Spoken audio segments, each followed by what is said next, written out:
Hey, what's up? Welcome back to Absolutely Not for the Meek. Got a show about boss chicks. What is the just dysfunction of the whole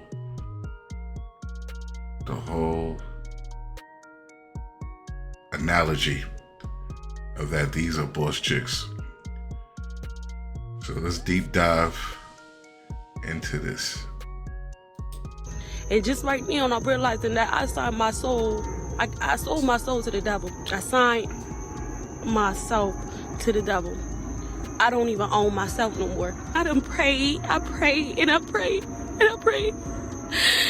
You know, it's just like, I don't know if God can get me out of this. I just want to say I'm sorry to my fans. I know y'all love me. I know y'all believe in me, but I can't. I don't even believe in myself no more because of what I did. I did not know the game was like this. You know, I won't be making any more music until I'm out of this contract, and who knows if that'll ever happen. So let me ask you this, because you are colorful and sexually liberated. Like even right now, you're going viral on Twitter for a released OnlyFans that you were playing with yourself, and it's apparently 100% piss is what people are saying. Yep, it was 100% piss. I love pissing. Okay. I love to pee on myself. Okay, and some of the comments are really disgusting. Well, no, the thing is, I'm a disgusting person, so it's just like, people been knew that about me. At least she knows that. Y'all can keep posting my OnlyFans videos. I mean, I don't do OnlyFans no more. But what do you say to them that say she's a terrible representation for black women? Stop posting her. She's disgusting. I feel like when they say disgusting, they're not lying. I feel like the people ain't, whatever you heard about me is the truth. I don't give a fuck. You know how you break all barriers? You break them by telling them everything. Yeah. So now that I told you everything, there's no exposing. Like it is what it is. I did OnlyFans during the pandemic. Some of y'all was sucking for free and still had no food in your fridge. And I'm not judging because I done been there. We all done had somebody that ain't had no money like that, but we fucking with them. But at the end of the day, I had to do what I had to do just to take care of my fucking kids and put a roof over my head and my kids' head. So how I hustle ain't got shit to do with these hoes, because these hoes be out here really fucked up in real life, nasty, trifling, fucking multiple. And if that's your hustle, that's your hustle. But I'm talking about the hoes that be hating on me. Me personally, if you said I'm disgusting, you was right. So you still want to fuck. I need some Henny and a Plan B. It's so good they can't stand me. I'm looking for a trick in the ass of 10. It's summertime, we outside selling coochie. So fat you can see it from the back. I'm a West Side hoe, everybody know that. I fuck with them boosters and so they stamps and so they put when they late on the red. Put money. I sold my soul to the devil. I don't even own myself no more. I'm just growing as a woman. I got you. I am growing, you know, and I feel like just because I came from the hood don't mean that I have to be, you know, ghetto. Ain't nothing wrong with being ghetto, you know? No. I feel like my voice is for the hood. I know how to talk to them. Yeah. So, but I don't want to be ghetto forever. That's where we're from, not who we that's are. Where that's where we're from. But then when I said that, it's like people talking about, you could take the girl out the hood, but you can't take the hood out the girl. And I feel like when it's time, it's time. It just depending on my demographic, who I'm talking to, you know? So I just want to grow. I'm trying to get my coochie stretched. I'm trying to get my coochie stretched and eat a nigga ass. We be eating nigga ass today in London. Period, baby. I'm trying to get this coochie stretched. I just want to grow. Then you can scan the current options for black sperm. And if you see some sperm that you like, I suggest go ahead and buying at least 2 vials right now. And listen, if you never need them, for whatever reason, what a wonderful gift to give to a friend or a sorority sister in need.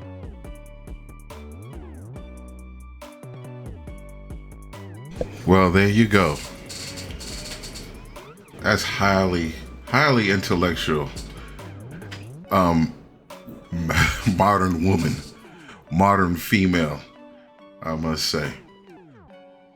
So, oh my goodness, my baby's going up now. It's coming. So, we had a, hold on.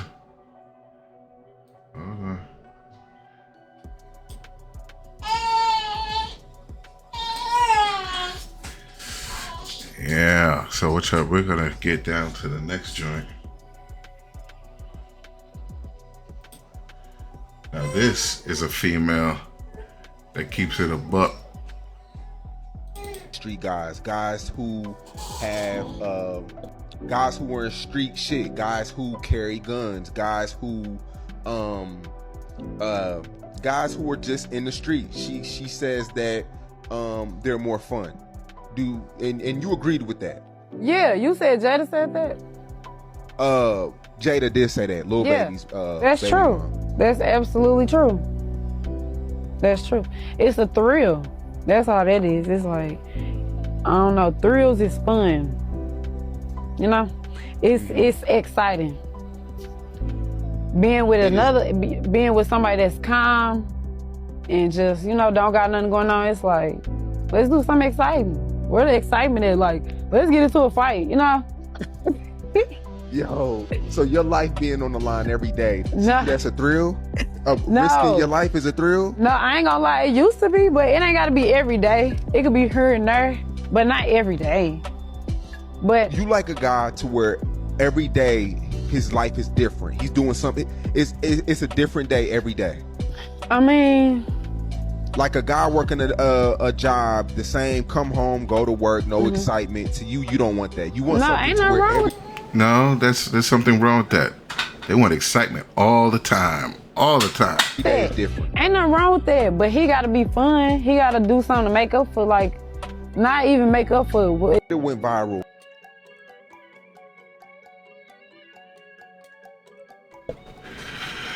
Let's get into something else. This is like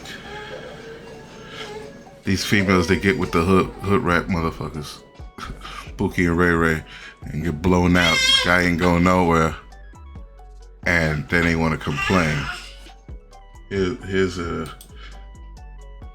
Let's bring up Suki Hana again,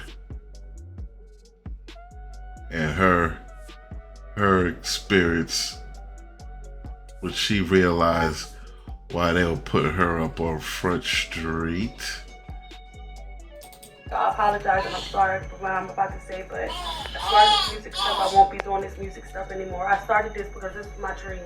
And, you know, I wanted to make sure I could get me and my kids out the hood. It's always been my passion to rap.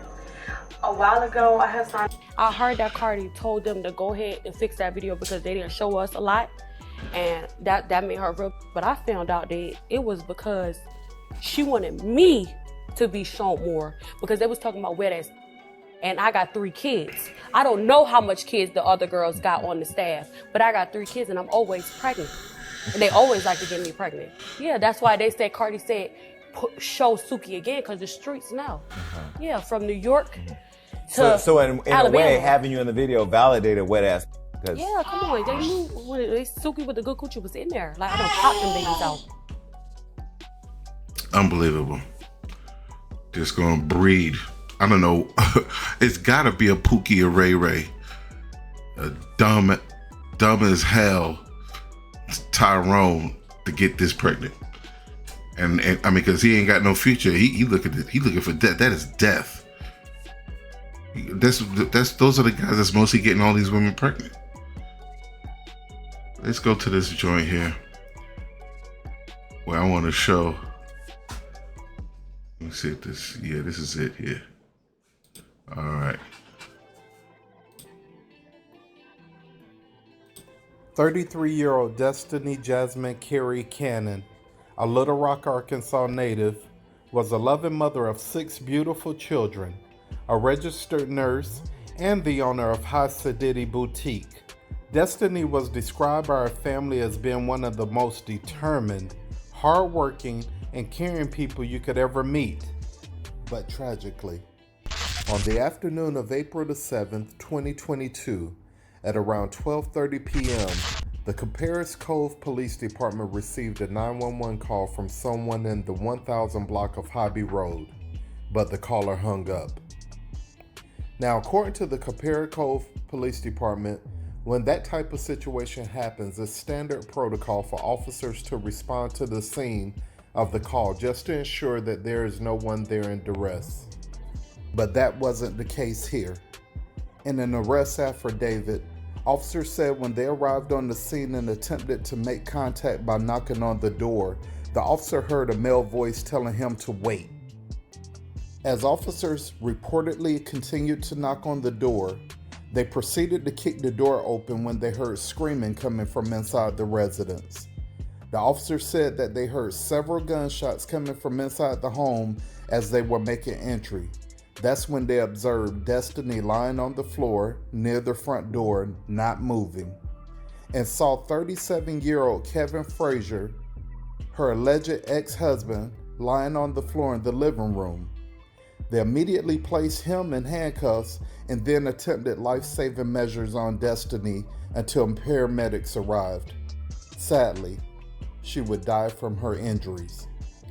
Frazier was later escorted out of the residence, and police noticed that he also had a gunshot wound to his torso area. He was then transported to the Carl R. Darnell Army Medical Center at Fort Hood Army Base, where he was treated before taken into custody.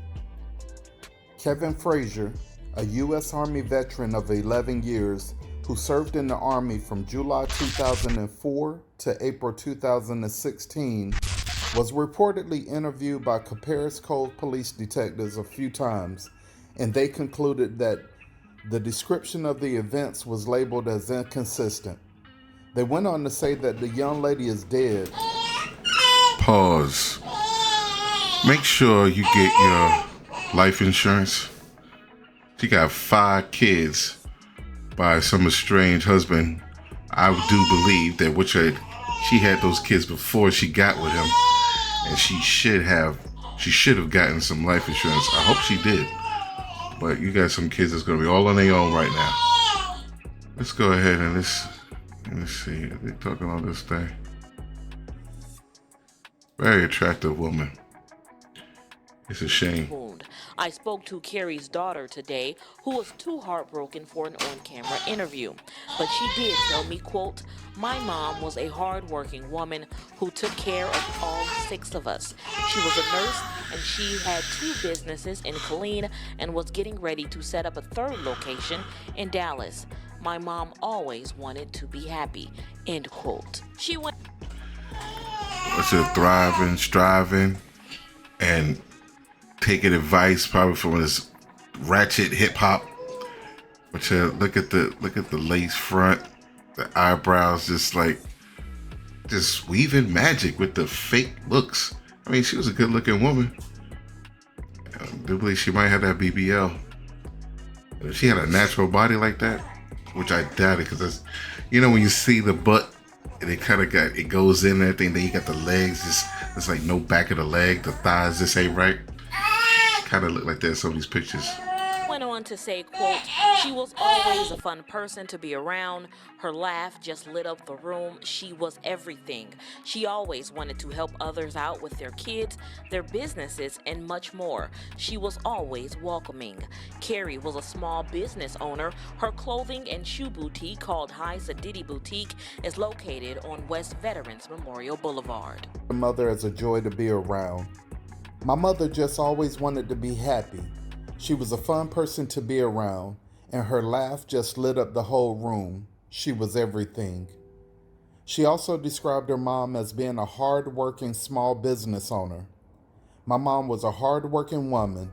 She took care of all 6 of us. Ain't all about what you're just being a hard-working business owner. She had 2 businesses in Killeen and was getting ready to set up a 3rd location in Dallas. She said she was devastated. I mean, she was a nurse, business owner. I mean, damn, she had it going on, and she just mentally, she wasn't there. She was a female. When she heard the news of her mother's passing and plans to bring justice for her. Well, that's going to do it for another episode of Urban Crimes TV. But before I close... Thank you, Urban Crimes TV. That was awesome. Here's a young lady that got something to say that is very relevant. This probably gonna get me unfollowed, but here it is anyway. I don't want to hear nothing else about black women being the most disrespected person in America. I don't want to hear it no more. Because until we ready to address the real tea, which is we disrespect ourselves on a level that's astronomically higher than any other race attempting to disrespect us. We follow anybody with a pink, purple, blue front lace wig on. Our morals and mindset is not the same as our grandparents or our grandmothers, and we done abandoned anything and everything to do with decorum and gentleness and femininity. Like, all of that is just a thing of the past, but then we wonder why we so disrespected. This a whole fool. The truth is, you get what you give. And before anybody can learn to respect you, you must lay the blueprint of how you want to be respected. Ain't nobody taking us seriously when all we promote is turning our tails up in the sky and twerking and shaking it like a skunk. We need to get back to what matters, but the truth is we play too much. We want to be entertained all the time, and half of us can't entertain a viable conversation of substance for longer than 20 minutes because our attention span is so low. I already know they're going to say this video is hating, and I'm a hater, but guess what? I am. I'm hating on the fact that the most beautifully created women on the face of this earth have now been brought low and made to be cartoon characters. Just something for everybody to laugh at. But guess what? They not laughing with us. They laughing at us. And I'm definitely hating on that. I know.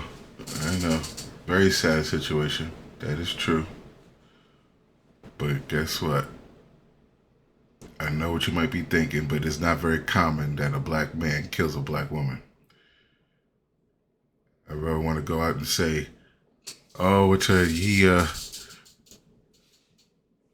black men are just killing black women left and right. And I mean, everybody's killing everybody nowadays, but black women are the most disrespected. They disrespect themselves, as you just heard from another young lady. So, and whoever else, whatever narrative they want to push, there's something else for that. The black woman is the most disrespected person in America. Along with that, it's not the black man. So we getting respected from the world and our women. Are we getting respected by black men? I respect you. The first question is why y'all keep going back to other women, like these white women, all of that. It goes back to that. That trope is dead, bro. There's no connection. Y'all can't be the most educated, but for some reason now the most disrespected. Like, that don't make no sense. Wait, who's got it harder, black women or black men? Just curious. Okay. Oh, thank you. All right, so let's stop this whole statement. Yes. We got it hard. Yes, definitely black men. Okay, thank you. So I think this conversation is over. Yep, that conversation is over.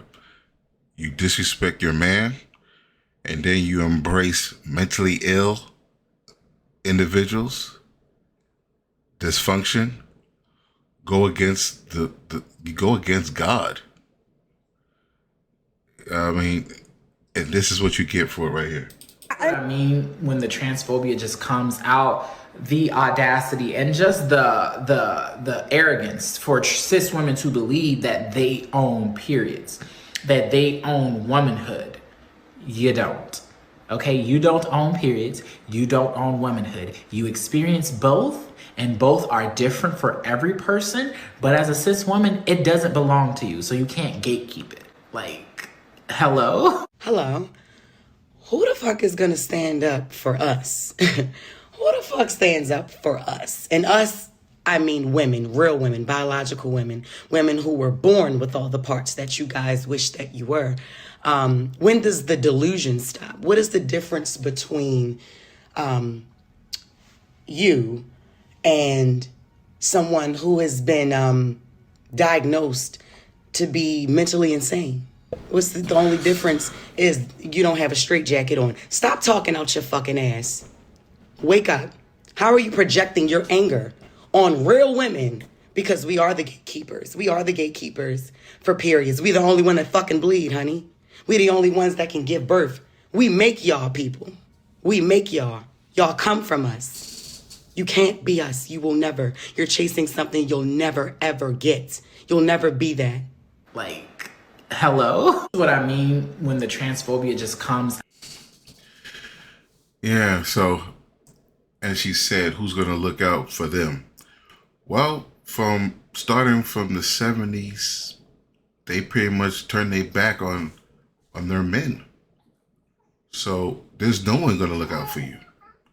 And you're seeing it right now as we go into a new genre, like if you had skill set, you were hardworking, you had a certain set of skills that you were able to profit off of, build a business and everything like that, AI is going to take that all over. Trucking, is done. I used to do trucking. I'm done. I told my colleagues, I said, yo, this is over. It's just coming down the line. Before you know, it'll be done. I'm not going to waste any more money into this field. And it's the men that are being abused. And now there's going to be repercussions for it. And it's a shame that our own women don't even see it. You have to look for another woman, another type of woman to acknowledge it.